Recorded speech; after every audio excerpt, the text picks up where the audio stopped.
On attend encore du monde là ou on est. Je crois que Thomas devait venir, mais Ouais. C'est vrai. bon, enfin, vous pouvez déjà décider de ce qu'on va faire. Du coup, on avait parlé de plusieurs choses, mais il y avait parlé de l'histoire des compositions, voir comment utiliser SQL et la composition SQL et GTK. On avait parlé aussi de Tidal Cycles,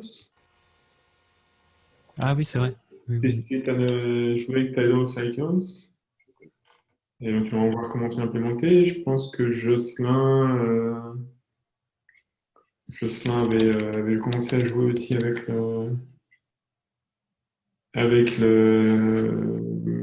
fait de générer de la musique, donc ça pourrait être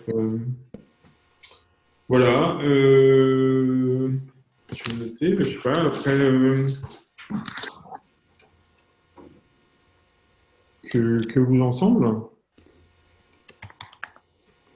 on peut commencer, je sais pas, moi, comme vous voulez. Discuter de ce qu'on va faire. Ouais. Euh, donc l'idée c'était soit composition, soit GTK. Ouais, on peut dire ça. Ouais. C'est quoi Tidal Cycles? Tidal Cycles, c'est un DSL qui, ben, je vais peut-être le montrer live. Euh, c'est un DSL qui permet de générer des boucles musicales. Ok. Euh, donc c'est assez rigolo. J'avais joué un peu avec dans le temps, mais c'était assez marrant. C'est vrai que c'est assez facile de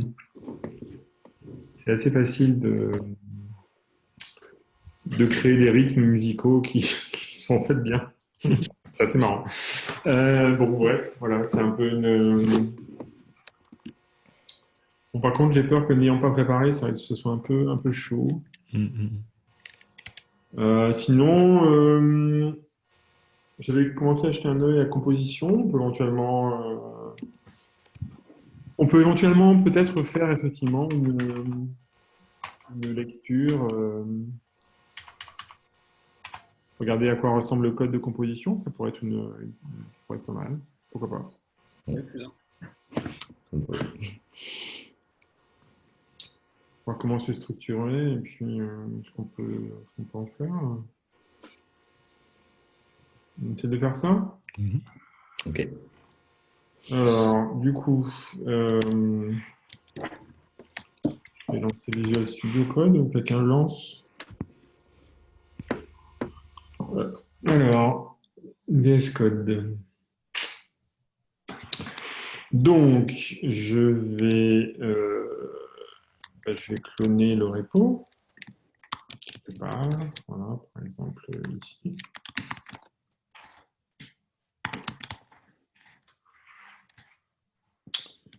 Et puis, du coup, ben, je vais l'ouvrir. Voilà.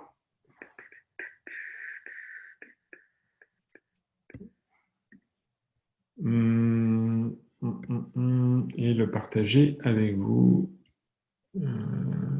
Composition, voilà, il est là. Et je vais lancer le share. Comme ça, on l'aura.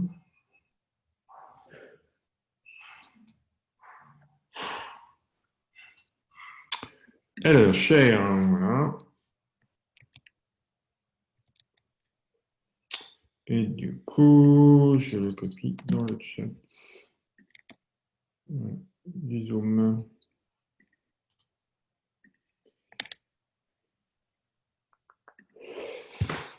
Voilà, voilà. Ah, pardon, j'attendais sur Slack, mauvais endroit. Ouais, je l'ai mis dans le Zoom.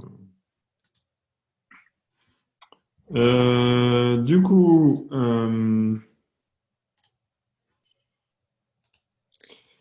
alors, qu'est-ce que ça donne? Request initialize. Business. Qu'est-ce que c'est que ce bordel? Initializing Askero. Spawning process stack. Gna, gna, gna.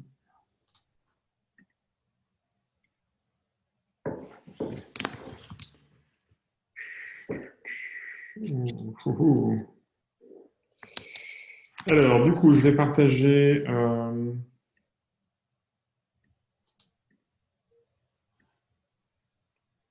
Ok. Donc, je vais partager un terminal.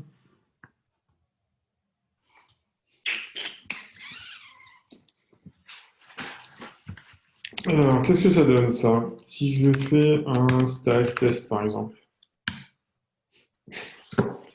Juste pour rien. Bon, alors, il m'installe la moitié de la Terre. Bon, on va laisser tourner. Il est possible que le Askero n'ait pas aimé. Hop, hop, hop. Casse-toi, toi. Bon, voilà, donc là, il est en train de builder. Ah ouais, c'est une version très très récente, on dirait. Ouais, bon. Bien. On peut regarder déjà, ouais, donc à quoi ressemble le stack YAML et le TS12.4. Bon, c'est pas super récent. Donc il y a tout un tas de dépendances dont on ne sait pas trop ce que c'est. Ah, il y a GI GTK déclarative, qui a l'air d'être un projet embarqué. Ouais, ça a l'air. C'est du bleeding edge. N'est-ce pas? Bon, on va voir jusqu'où il arrive à builder ce bazar. Mais Alors, en fait, soit il l'a fait lui-même, soit c'est un fork d'un non, truc je GTK. pense qu'il l'a fait lui-même. D'accord. Je pense qu'il l'a fait lui-même. Je sais pas qu'il l'a fait lui-même. On peut aller regarder. Alors, Oscar Wikström. C'est son premier jour en tant que collègue aujourd'hui. Donc voilà, si on a des problèmes, je pourrais toujours lui demander. Non, visiblement, non, c'est un truc qu'il a fait lui-même.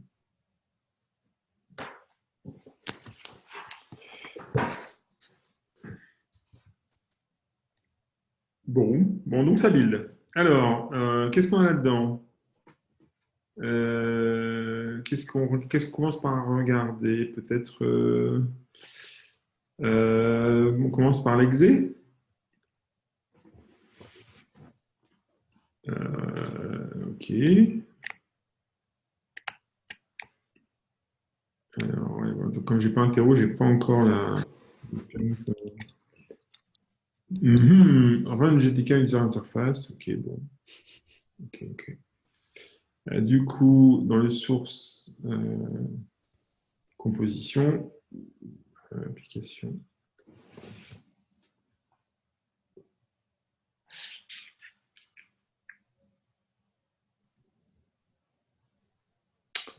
Alors tiens, ça c'est rigolo déjà. Donc déjà, il utilise une syntaxe comme ça avec, en fait, enchaînant les contraintes, et non pas en les mettant tout ensemble. C'est rigolo.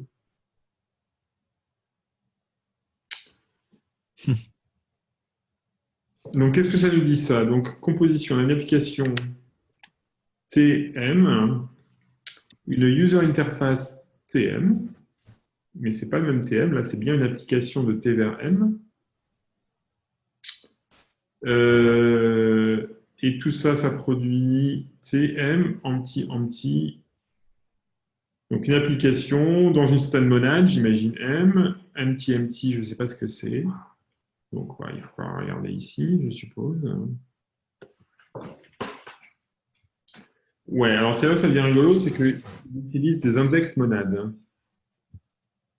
Donc ça, c'était déjà le cas en un projet que j'avais regardé de lui, qui s'appelle Motors.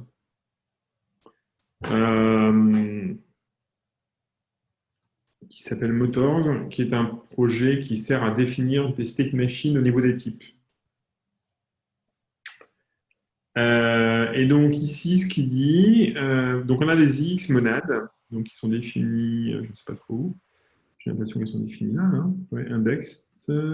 Ah oui, donc alors, là c'est juste la partie IO. Mais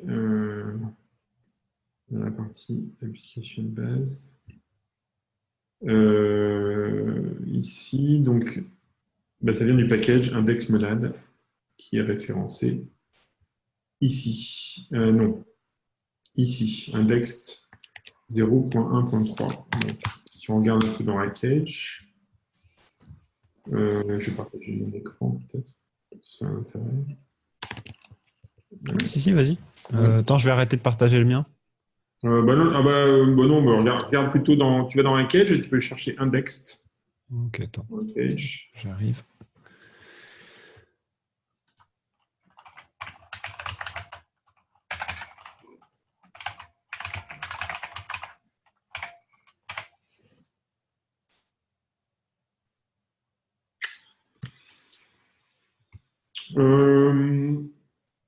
Bon, il n'y a pas beaucoup de docs, hein, mais...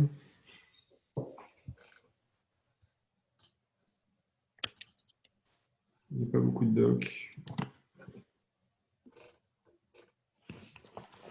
Alors, celui-là dans contrôle monade index, hein, qui est a priori ce qu'on utilise. Ouais.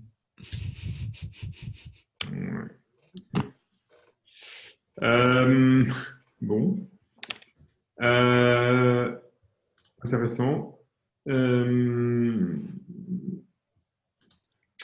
Alors, on peut regarder un truc. Je ne sais pas s'il a mis ça. Busy Depends, Default Language, Default Extensions.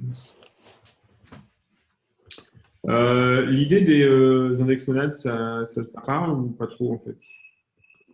Ouais, pas trop. Pas trop. L'idée, c'est qu'en fait, une monade, hein, si je la définis ici, classe monade M, where, et donc grosso modo, j'ai deux opérateurs qui sont, mais l'opérateur principal, c'est ça, d'accord? Et je prends un M de A, une fonction de A vers M de B, et ça me retourne un M de B. Donc, ça va être séquencé d'opérations. En fait. Et bien, une index monade, donc IX monade, c'est la même chose, sauf qu'on rajoute des index. Ça s'appelle des index de type, en fait, des indices de type dans la terminologie, qui disent, en fait, on va paramétrer le type de la monade par des types supplémentaires qui vont définir grosso modo dans quel état doit se trouver le système ou la monade, l'environnement, pour que l'opérateur bind puisse fonctionner. Donc, c'est une manière, en fait, de contraindre le séquencement pour dire, là, le séquencement, il va marcher que si, oui, c'est j'ai J ici et I.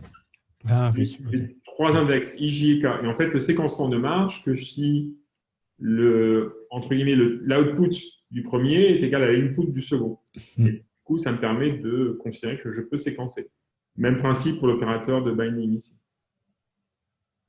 Et donc, un type application, ici, c'est quoi? En fait, c'est un ensemble de contraintes qui disent c'est une IX-pointed P2L. Donc, IX-pointed, si on regarde dans la doc de index, c'est juste, en fait, le fait que j'ai une application. Non, IX-pointed, c'est que j'ai un return. Donc, j'ai iReturn qui permet d'injecter quelque chose dans la monade. Après, composition user interface, ça, je ne sais pas ce que c'est. Monade IO, ça veut dire que je peux faire des IO dedans. Et monade trans, ça veut dire que je peux transformer. Okay. Et enfin, M, c'est une monade. Waouh. Donc là, en fait, ce que je dis, c'est que ce qui est pointed, c'est T de M, hein, c'est pas M. Attention. Ça ne rigole plus. Donc, du coup, on va regarder donc, dans la user interface, voir un peu plus de... Oula. Attends, j'ai juste une question sur les index pour être sûr que je ne loupe pas un truc. Tout ça, c'est uniquement dans le système de type, c'est ça? Ouais. Ou ils existent Voilà, en fait, ils existent uniquement dans ce type et ils vont me permettre de garantir que lorsque je séquence, typiquement, c'est utilisé pour des machines à état. Donc, D'accord, ouais. ce que ça me permet de faire, c'est que grosso modo, je vais avoir la garantie je vais avoir des garanties sur l'état dans lequel je me trouve à un instant T quand je séquence de l'opération. Typiquement, par exemple, un exemple canonique, c'est si j'ai une index monade qui permet de faire des opérations sur les fichiers, eh ben, je peux définir les types de telle manière que je ne peux appeler close que si le fichier est open. Donc, si l'état est open, en fait. Yes. Ce qui permet en fait, de virer toute une catégorie d'erreurs potentielles.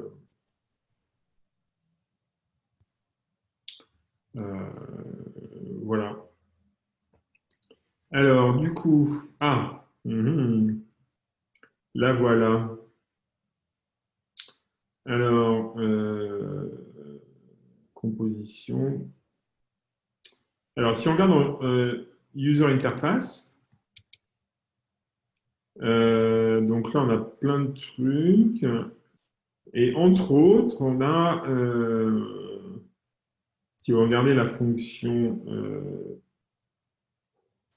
Lean 198, donc, je pense que tout le monde...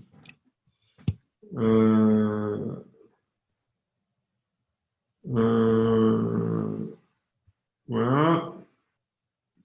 En fait, User Interface M, donc celui-là, là, ce truc-là, User Interface T2M, c'est une monade FSM.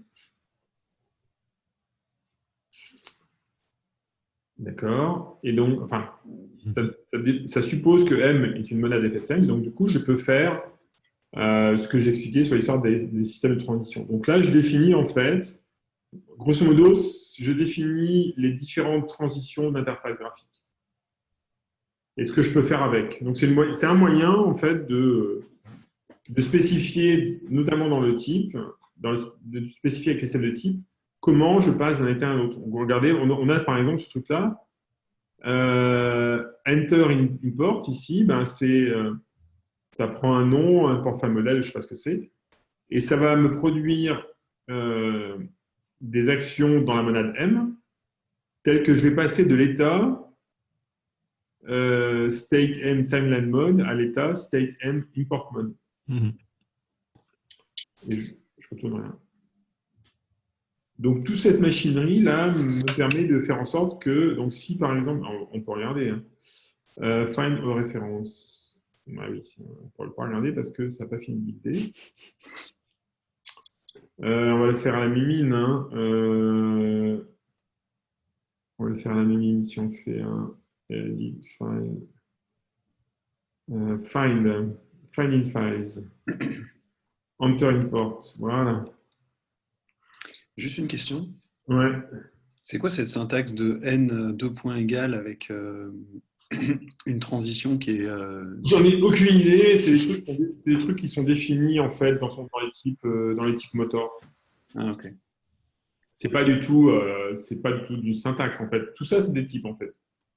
Voilà, n, c'est un paramètre de type. 2 points égal, c'est un constructeur de type qui est utilisé comme un opérateur. Ça, c'est aussi un constructeur de type. Ouais, ça rigole plus. Hein. Ah, les frimonades à côté, c'est la nénuette. C'est ouais. Alors du coup, si on regarde un peu, on peut regarder comment c'est utilisé en tout cas. Voilà. Par exemple ici, enter import mode. Regardons un peu. On peut essayer de regarder la logique en fait. Si je regarde fill form ici,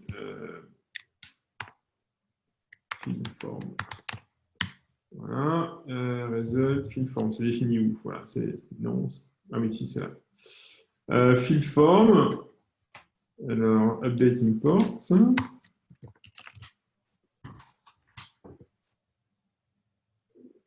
Hop, voilà. On voit bien que ça marche parce qu'en fait, update import, c'est bien une action qui doit être dans le mode import et qui ne change pas le mode, en fait. Donc, du coup, je peux l'utiliser à cet endroit-là. D'accord? Parce que Enter Import a bien changé l'environnement pour me mettre dans l'état mode, dans le mode import mode. Et Fillform après, lui, je pense qu'il ne doit pas changer. On peut regarder. Il faudrait attendre d'avoir qu'il ait fini de builder. Alors, il est en train de builder Lens, donc là, c'est l'horreur. Next Event GUI. Et donc, c'est là où on voit les histoires de iReader et tout ça.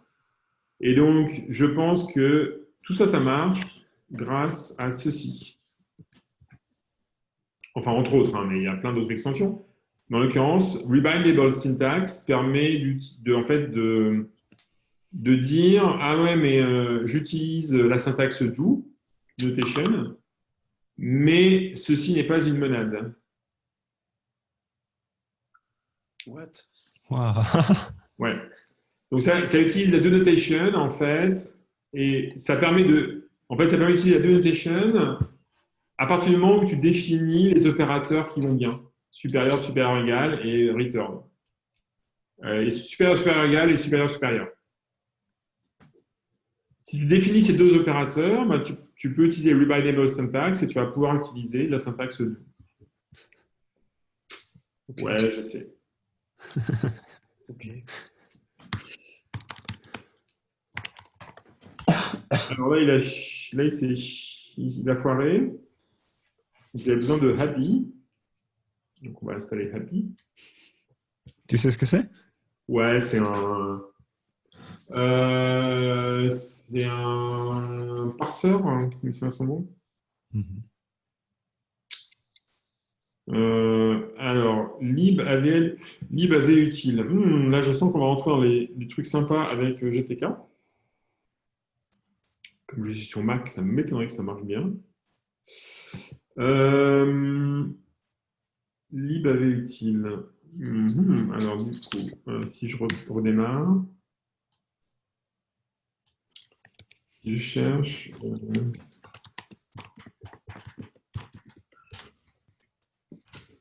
Comment ça marche? Utilisation de FFmpeg sous Mac OS X. Ok.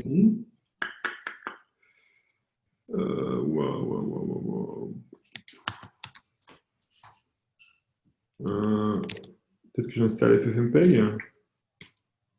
Qu'est-ce que vous en pensez?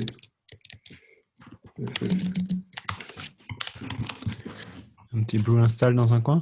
Ouais, je suis en train de faire ça, ouais. Je sais pas si ça marche. Qu'est-ce qu'il me fait là? Updating Homebrew, bon.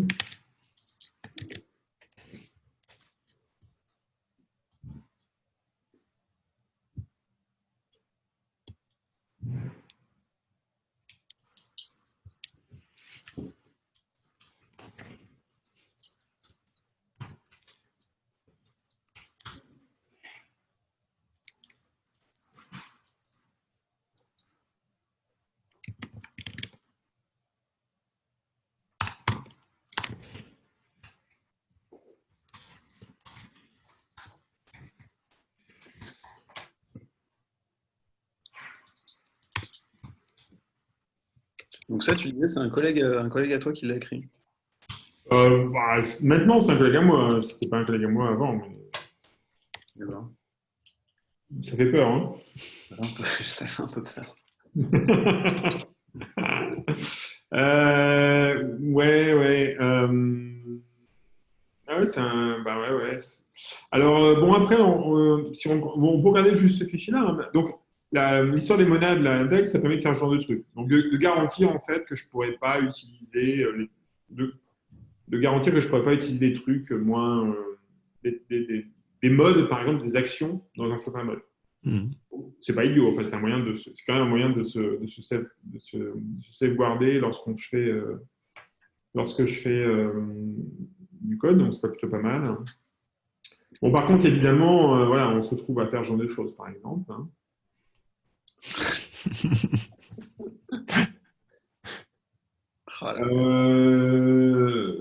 Attends. Alors, qu'est-ce que ça veut dire? Donc ça, tilde. Ta tilde, en fait, c'est l'égalité au niveau des contraintes de ce type.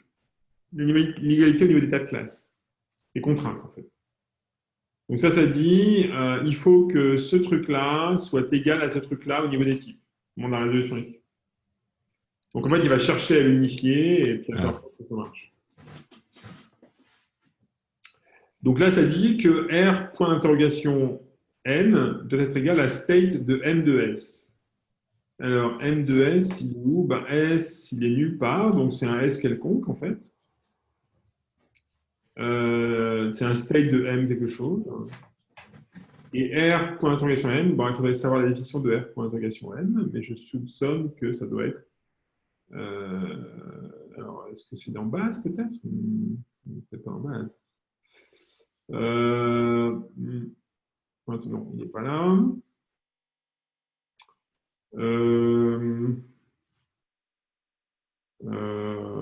Alors, si on cherche, ouais, bon, on va chercher où est-ce qu'il est, s'il est quelque part.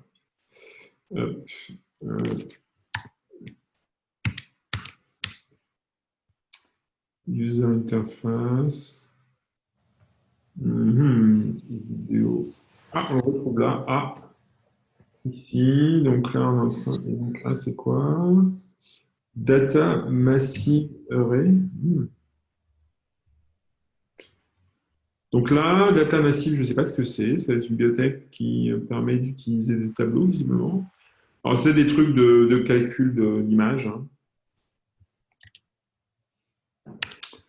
Alors, un des trucs qu'on peut remarquer aussi, c'est que comme on s'amuse quand même à avoir manipulé beaucoup de types et tout ça dans tous les coins, les temps de compilation, ils explosent. Hein.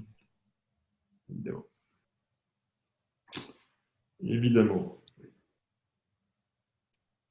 Donc, est-ce que je vais réussir à builder? Donc là, on est dans quoi? On est dans import, composition, import vidéo. Donc là, visiblement, on est en train de faire une opération. Ouais, donc là, ça doit être une massive. J'imagine que c'est une bibliothèque qui va manipuler des trucs, des trucs FFmpeg, des vidéos, quoi. Massive IO package, voilà. Et ça permet de faire d'utiliser la GPU pour décomposer, pour manipuler des frames, je suppose. Je ne sais pas si Fred, tu as regardé Massive IO. Ouais, attends. Ne pas confondre avec Massive Attack. Import, export arrays into the real world. For now, it only has the ability to read-write image files in various formats. Bon, ben voilà. D'accord, bon, donc c'est la lecture de... donc, où est-ce qu'on a été? Alors, si je regardais... Donc, GTK interface... Ah bon, on a un importmode.hs. Voilà, importmode.hs. Donc là, j'imagine que ça définit les différentes opérations qu'on peut faire dans un import mode. Donc, through-mode, timeline mode, import mode. Through-mode, c'est quoi? Donc là, on va essayer de... yes. Non. Through-mode. Alors, through-mode, il est... Ah, voilà. Oh, il est bien celui-là. Oh, Dieu. Alors, voyons. Alors. Oh, là. Reste type. Wow.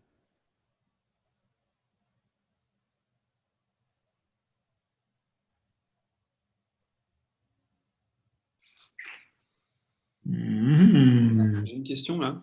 Ouais. C'est le deuxième type qu'on voit, ou peut-être le troisième, j'en ai peut-être loupé, hein, mais j'ai l'impression que c'est le deuxième qu'on voit où on définit un type avec qui est paramétré en fait. Ouais. Et derrière, on a une syntaxe avec un truc qui ressemble à un tuple en fait, enfin un NUplay. C'est ça? Ouais, c'est ça, exactement. Et ça, en fait, c'est les contraintes que doit respecter le type. Ouais, c'est ça. Ok. Donc, c'est pas étonnant que la compilation dure longtemps. Hein. C'est pas trop étonnant que la compétition dure longtemps, parce qu'évidemment, à chaque fois que tu rajoutes une contrainte de type comme ça, ben, en fait, tu stresses le type checker, parce que lui, il doit faire la résolution, une scène de type, trouver les classes qui vont bien, vérifier qu'elles vont bien, et plus tu en rajoutes, plus c'est exponentiel. Enfin, grosso modo, ça c'est quoi? Ça, il existe c'est un quantificateur, il existe dans une clause logique, et donc bah, il faut vérifier que il faut trouver en fait le type, les substitutions de variables qui vont permettre de rendre ça vrai. Et donc ça, potentiellement, c'est exponentiel. Je caricature, mais bon, c'est l'idée, quoi.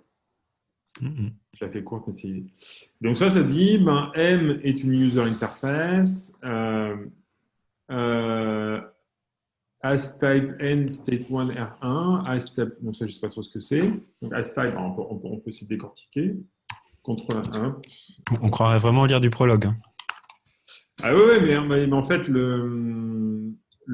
alors as-type, c'est même pas nous qui l'avons défini, je ne sais pas d'où ça vient. Alors il est possible que ça vienne de Dataro Records ou de Motor FSM, je ne sais pas.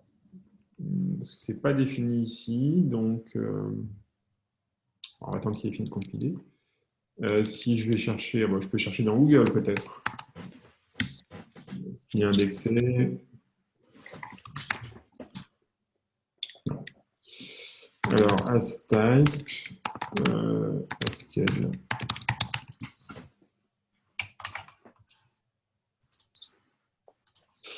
Ouais, en fait, je soupçonne que c'est dans Motor. Je pense que c'est dans Motor. Alors, Chrome, Motors. Ouais, Motor plutôt. Ouais, Motor. Motor, hop. Motor, FSM.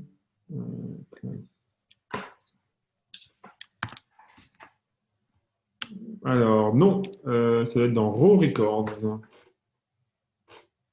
Parce qu'il n'est pas défini ici. Ouais, c'est dans Raw Records. Alors, je vais dans Package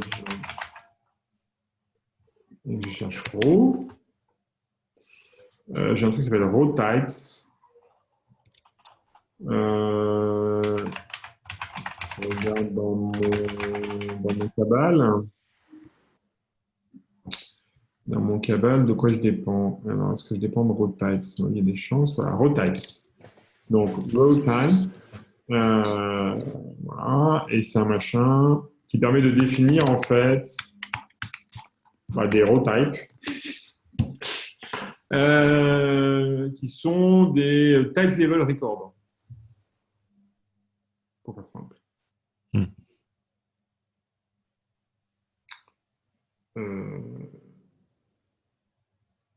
Donc, bon, voilà.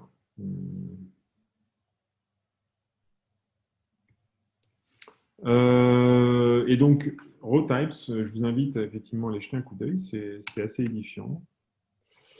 Ça rigole pas non plus.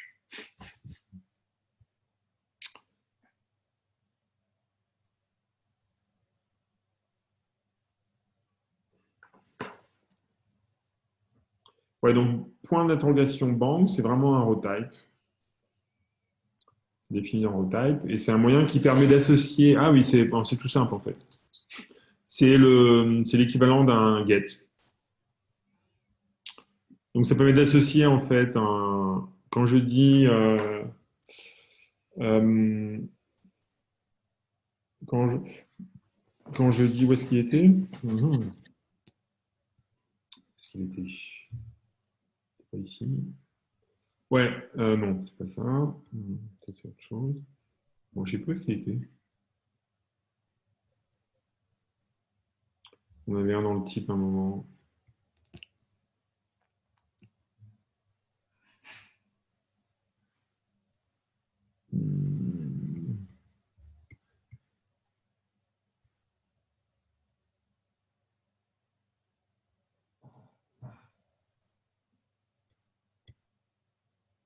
Non, je ne sais plus où est-ce qu'il était.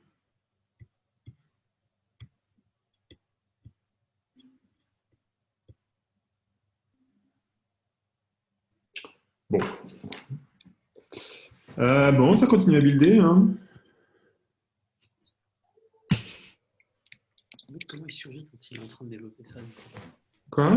Non, Benoît qui est avec moi il me demande comment un développeur fait quand en gros il contribue sur un projet comme ça. Mais en fait, il n'y a pas tout qui recompile à chaque fois. D'accord. Non, bien sûr. Non, là c'est la première compilation en fait. C'est juste, il y avait beaucoup de dépendances que je n'avais pas pour des raisons diverses. En fait, il y a beaucoup de dépendances qui sont, il y a beaucoup de dépendances qui sont figées ici au niveau du stack. Tu vois, tout ça en fait. Le fait que je dépends d'autres projets, ça veut dire qu'en fait, tu dépends pas dépends pas des dépendances standards. Donc, tu vas pas en tirer pas mal de trucs que tu devrais pas tirer d'habitude. Parce que moi, j'ai une version assez récente. Enfin, les librairies sont installées de manière assez régulière. Donc, 12.4, tu vois, c'est une version qui est déjà un peu ancienne, enfin, il y a quelques mois. Donc, du coup, normalement, je devrais les avoir en fait. Merde. Non, casse-toi. Du coup, je devrais les avoir, et en fait, je les ai pas parce que, bon, je sais pas, parce qu'il a demandé des versions particulières. Bon. Et donc, le coût, tu le payes qu'une fois, au démarrage, à la première instance du projet. Après, c'est censé quand même aller plus vite. Sauf que, bah oui, le problème, c'est que comme tu as un graphe, plus ton projet est gros, et là, c'est quand même un projet qui commence à être assez grand quand même. Parce que là, on est combien on a une bonne cinquantaine de classes, une bonne cinquantaine de modules. Hein. Quand tu commences à avoir une bonne cinquantaine de modules et que chaque module est assez long à compiler, bah, en fait, et pour peu que tu aies un graphe en fait, qui soit plutôt profond que large, bah, si tu modifies un module à la racine du graphe, bah, tu recompiles tout. Il n'y a pas en fait, et c'est un des défauts clairement, hein, c'est clairement un des défauts d'Haskell, c'est que tu n'as pas de compatibilité au niveau binaire. Donc si tu compiles un projet, enfin, si tu recompiles une dépendance, bah, tu vas devoir recompiler toutes tes dépendances dans le même projet. Parce qu'en fait, ce qu'il fait, c'est qu'il fait de l'optimisation. Il fait l'optimisation globale sur l'ensemble d'une lib ou l'ensemble d'une application. Donc, il a besoin de voir l'ensemble des modules. Bon, voilà. Mais là, en plus, là, il est en train de builder, je sais pas ce que c'est, GIGTK, et donc c'est un machin qui doit prendre des ponts parce qu'il doit en plus être linké avec des bibliothèques GTK qui traînent derrière. Hein? C'est un projet qu'il a fait aussi, ça, non? GIGTK, c'est bien possible. Ouais. Mais les gens sont productifs. Hein? Ouais.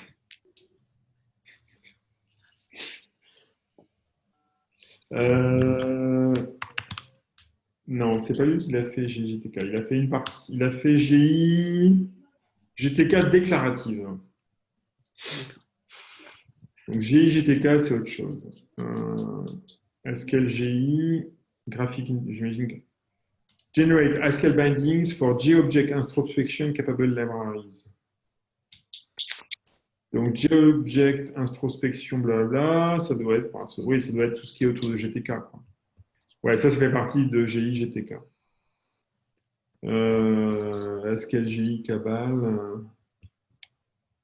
Alors Haskell GI, alors GI-GTK, je ne sais pas où c'est.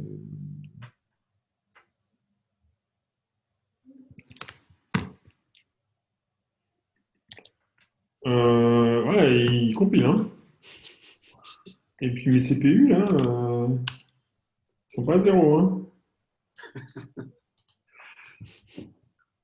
Ils sont pas à zéro. Ouais, il n'est pas trop en parallèle quand même, mais bon. J'ai dû passer l'option pour compiler en parallèle. Bon. Donc, c'est pas facile quand même de rentrer dans le code. Hein. Je sais pas si vous êtes comme moi, mais Si. c'est quand même pas évident. Je pense il y a un peu de travail quand même. Alors tiens, on peut regarder application, en fait, donc ça c'est une contrainte, mais est-ce qu'il est défini quelque part? Est-ce qu'on a un type qui l'incarnerait de manière un peu plus claire? Type application, base, non, en fait, pas vraiment. Hein. En fait, c'est toujours utilisé comme une type class. Ah, ça a foiré.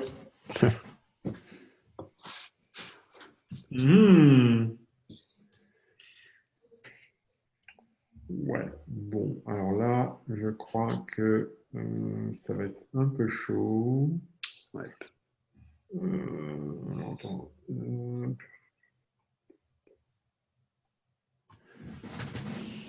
Allez, on va essayer une dernière fois sur confiance à Google.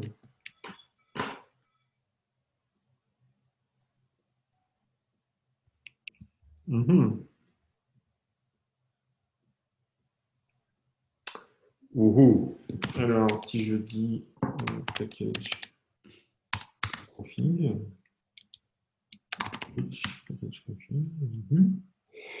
package config, lib av util, ça marche, hein, ça fait quelque chose. Alors, normalement,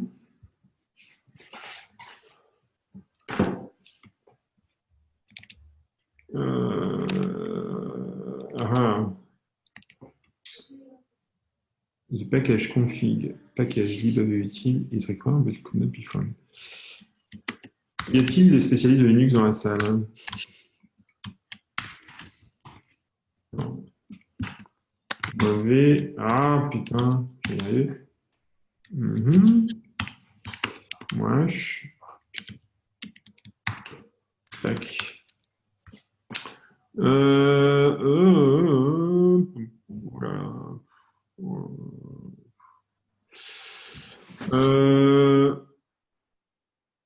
Donc là, il faut lister le package. Ouais, non, c'est pas ça. List all. On va faire ça. Hein. List all.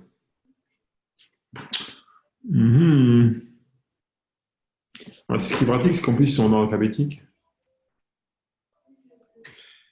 Ah, c'est de l'ironie.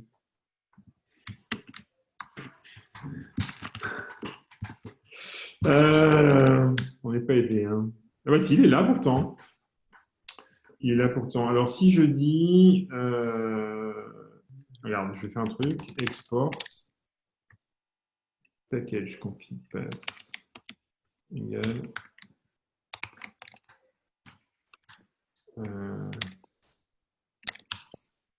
Et je redémarre. Hop.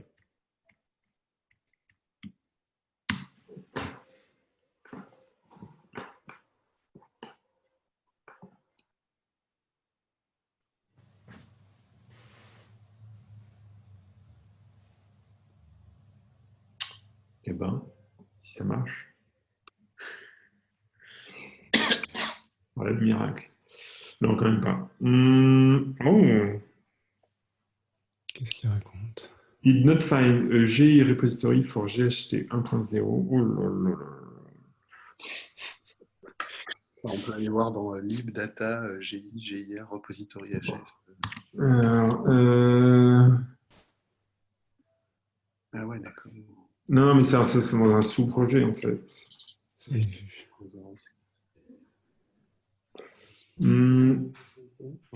Can't buy, alors, hop. Did not find a GI repository. Alors là, j'ai un truc sous... Alors...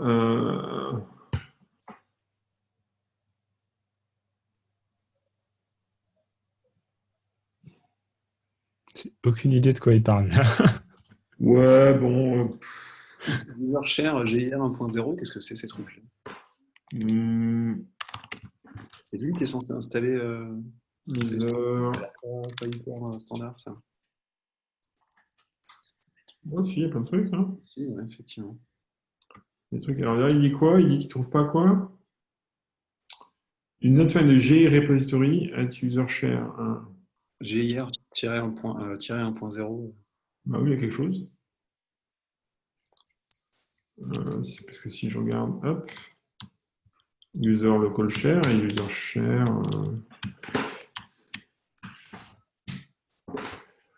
Ouais, il n'y a rien dans user share, mais bon, il y a dans user local share, il y a quelque chose.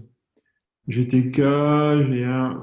Ah ouais, ils ont dans GTK, ils ont fait des trucs déclaratifs de la mort qui tue, c'est ça l'histoire? Ok. Bah non, il n'y est pas. Hein. Ce qu'il cherche, il n'y est pas. Ils cherchent quoi? Euh, GI repository. Ah ouais, si, non, t'as raison, il y a des trucs. Bah, je comprends pas. Bon. Ah, il y a Fred qui parle, mais on n'entend pas des masses. Ouais, mais Pardon, j'avais baissé pour pas faire chier avec le clavier. Oui, il cherche pas juste un GI repository, il cherche celui de GST-1.0.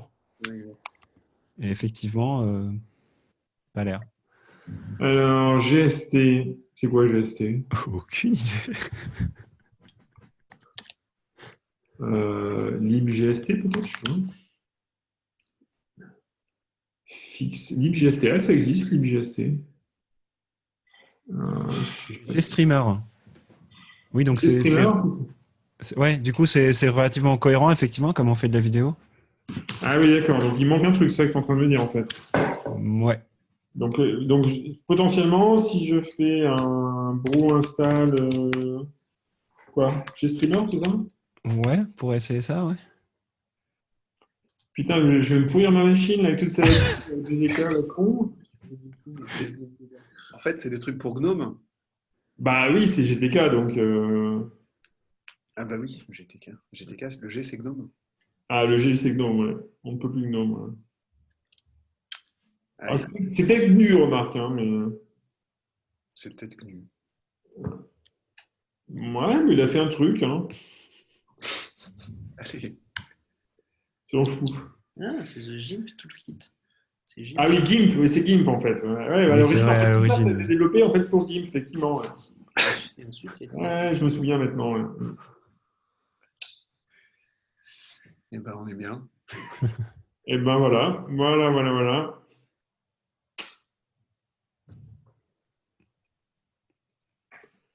Bon, il a l'air content.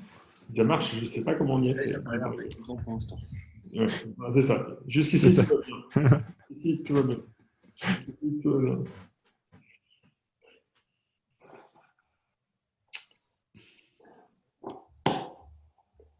Il est 13h20, donc en Mimi, il a à peu près 50 minutes à compiler. Hein. Bon, 45, je commence à temps. C'est pas un plug and play, moi, je dis. C'est parce qu'il n'y avait pas Docker, c'est pour ça. Hein?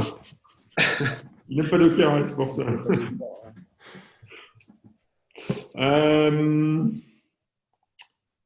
Bon, je ne suis pas sûr qu'on ait pris l'application la plus simple. Hein. Je vais rien dire, mais... Mais à la rigueur, pour rentabiliser, on pourrait peut-être jouer avec GTK sous Haskell dans les sessions prochaines. Ouais, on pourrait, ouais, bah oui, du coup, oui, ça pourrait être une possibilité. Mais là, à mon avis, il faut préparer, hein, parce qu'on ne va pas y arriver. Clairement. On va pas y arriver à la main. Project, ouais. Bon, alors après, il y a des données, donc ça, c'est pas méchant. Tous ces trucs-là, c'est pas méchant, hein, c'est juste des types. Bon, il y a celui-là, mais. Ouais, parce qu'en plus, ah oui, il utilise. Ah oui, c'est la totale. Hein, il utilise du pipes. Oh, ça a passé. Ça y est, maintenant on commence à compiler le code du projet. Ouais. Waouh. J'ai peut-être réussi à le lancer sur ma machine. Hein. On ricane, mais c'est quand même pas mal. Ouais. Alors, ah oui, tiens, il est rigolo celui-là. Alors, Alors ça, en fait, c'est les pipes. Ça. Donc ça, c'est la bibliothèque. Pipes, c'est une bibliothèque, donc c'est une bibliothèque pour faire du streaming. Mais pas du streaming de vidéo, du streaming en général, de data. Donc ça permet de construire en fait des tuyauteries de streaming. C'est pas mal fait. C'est assez simple à l'usage en fait. C'est relativement simple. Et, ouais, dès qu'on a en fait, dès qu'on a des mécanismes de pipe, en fait, ça marche plutôt très bien. Donc là, par exemple, c'est un truc qui permet de. Ah bah ouais, ah, mais ça compile, hein.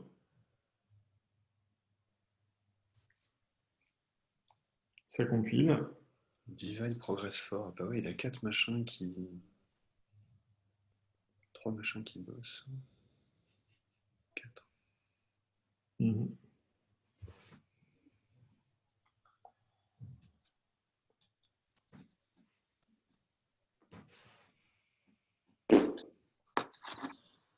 Et les tests passeraient même, en fait. Ouais. Putain, Oh. moi je dis respect quand même. Ouais, c'est clair. On a juste eu à bidouiller 2-3 trucs, hein.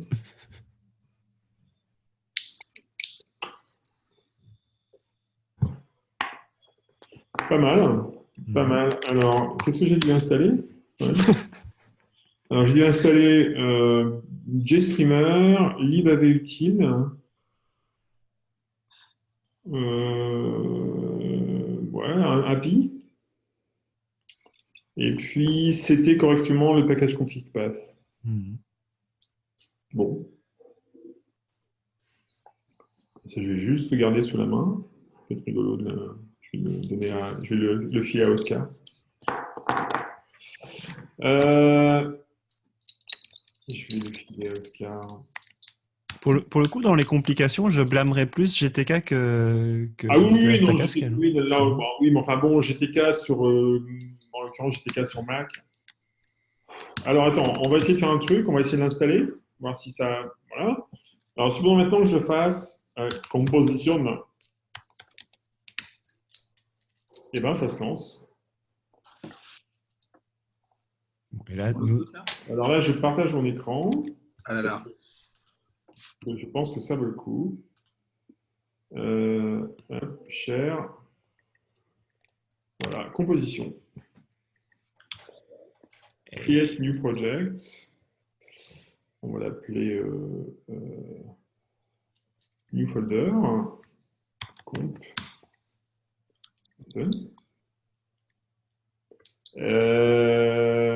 Alors, import assets.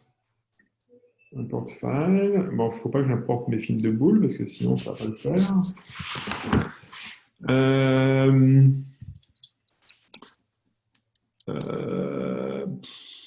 Alors, est-ce que j'ai. Ah, mais si, ma fille avait fait un truc.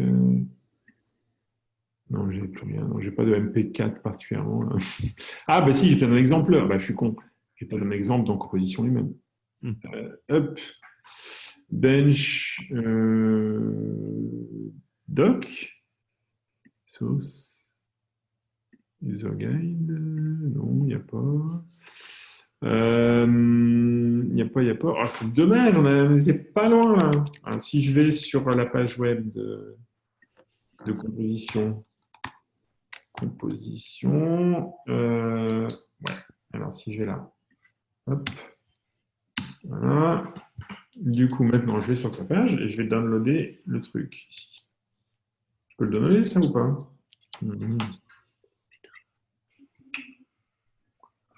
C'est pas une extension.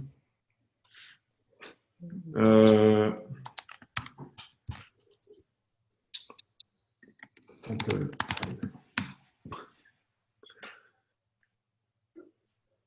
Sample vidéo. Putain, il y a pas une putain de vidéo exemple que je pourrais avoir quelque part, mais c'est vrai. Tu cherches n'importe quel même suivi de MPEG 4, ça a marché genre Rickroll MPEG 4. C'est quoi? Rickroll? c'est malin. Voilà. Ah merde, c'est YouTube. Sinon, il y a Big Bug Bunny, je crois, c'est la Attends, il y en a un vidéo là, qu'ils utilisent dans tous les exemples à chaque fois de trucs libres. C'est quoi? Comment tu dis? Comment tu l'appelles? Big? Big Bug Bunny. Buck? Comme Bugs Bunny? BUCK, je crois, ouais. Ah, Bug Bunny, ok, d'accord. Big Bug Bunny. C'est ça? Je crois, ouais. Big Bug Bunny Pitch Blender. Des downloads. Oula. Oula, oula, on commence à rentrer dans les... On a atterri là. les mettre dans le dark web, là. Big Bug Bunny. Oui, en fait, il a piraté la vidéo. Je sais pas où il le trouve à chaque fois. Hmm. Un truc download là, Ouais, mais c'est pareil, c'est pas super légal, quoi. Bon, ben, vous jouerez avec vos MP4 à vous. Mais en tout cas, ça build sur Windows, sur macOS. Ouais, c'est dommage que j'ai pas de. Attends, CI, qu'est-ce qu'il y a? Non, alors dans musique, iTunes Media, Downloads, Le Seigneur, ouais, une 4 Non, c'est- Ah, tiens, si j'importe ça. Ouais, je vous envoie un truc, attendez, bougez pas. Ah ouais, bah, attends, j'importe du guide de bord. Ah Ouais. bah ok, non, bah c'est bon, c'est bon. Faut même pas déconner, quoi. Ouais, non, mais c'est bon. Plus mieux, c'est pas possible. J'ai Big Bug Bunny à côté, je comprends. Ouais, non, mais moi, tu vois, j'importe les podcasts sur guide de bord de France Culture. C'est quand même un autre niveau, quoi. Violence symbolique. Voilà. Et là, c'est ouais, à son maximum. En parlant de guide de bord, en plus, c'est vraiment ce qu'on a. C'est vraiment le serpent qui se mord la queue. Alors, qu'est-ce qu'il fait? Je ne sais pas ce qu'il fait. Normalizing and getting audio. Gating, ouais, gating. Voilà, en fait, le principe de composition, c'est vraiment l'idée qu'il va découper automatiquement le truc en scène. Donc, je suppose qu'il y a l'idée d'identifier en fait les passages dans le fichier. Bon, il a pas l'air de progresser beaucoup, mais bon, en tout cas, ça fonctionne, quoi.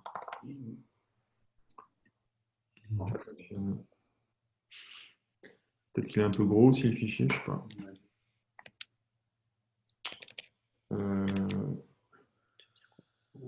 Ouais, non, il fait rien en fait. C'est Zoom qui bosse. Ouais. Composition, si je cherche, non, il fait pas grand-chose, je pense. Ouais, Non. fichier, rien en fait. Il attend. Il attend. Alors, il a peut-être balancé des trucs à la GPU, je sais pas. T'as quelque chose sur ta console des fois? Tu sais, GTK, il a tendance à être très bavard sur la Ben, console. ouais, mais j'ai pas de console en fait. Ah, Je l'ai pas démarré d'une console, hein. ok. Ah oui, oui. Donc, ok. Voilà, non.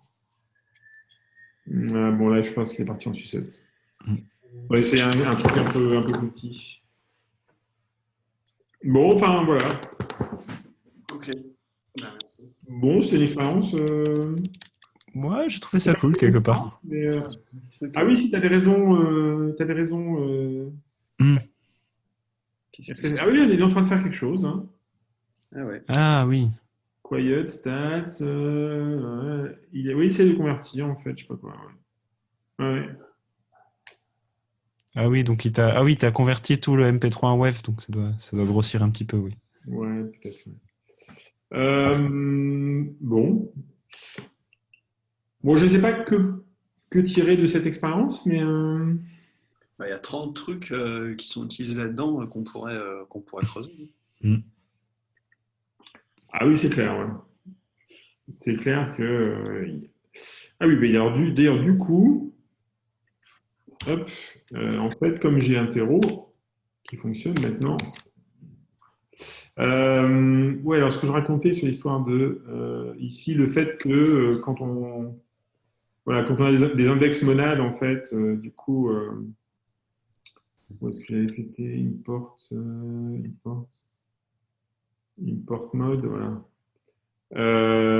Du coup, si par exemple ici je fais je sais pas moi, euh,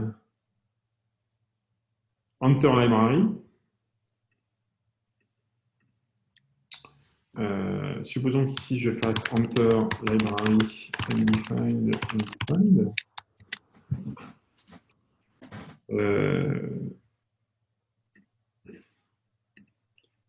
bon, d'accord, ok, t'es gentil. Bah, normalement, en fait, si ce truc-là,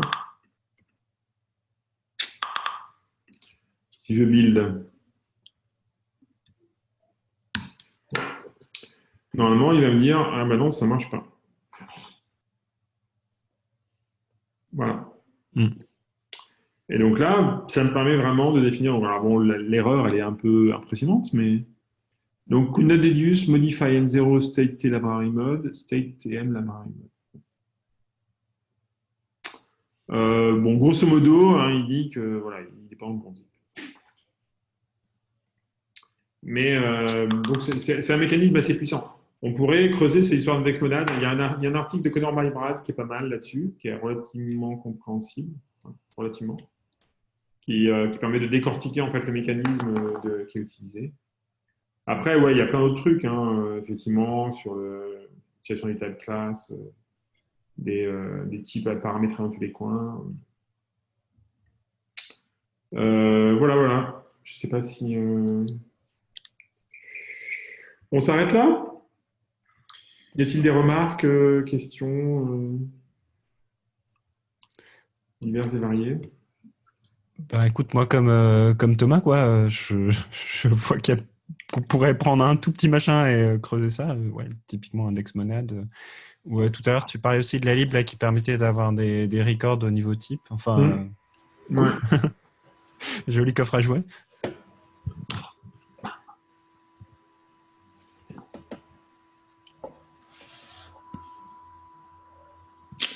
Ok. Ouais, moi, ça me paraît, c'est pas une mauvaise idée, ouais. C'est pas une mauvaise idée de creuser un des différents points. On peut se dire ça pour la prochaine fois. Je vais le noter sur le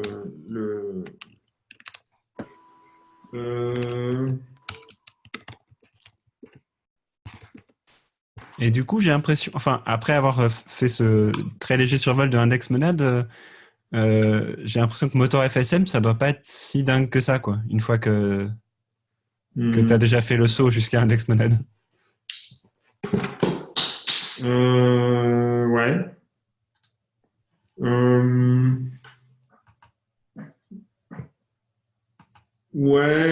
Non. Non, c'est pas si compliqué que ça. Après, voilà, la syntaxe est clunky. Et puis le problème, c'est que c'est vachement plus élégant en Idris, par exemple.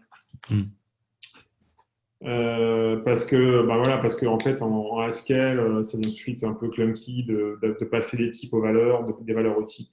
C'est ça qui est chiant. Mais bon, ça se fait. Ouais. Oh, bon, ok. Fatigué, ouais. Bon, merci pour cette séance, c'était intéressant. Merci tout plein. Je vais dire à Oscar qu'on a réussi à compiler comme son projet sur Mac.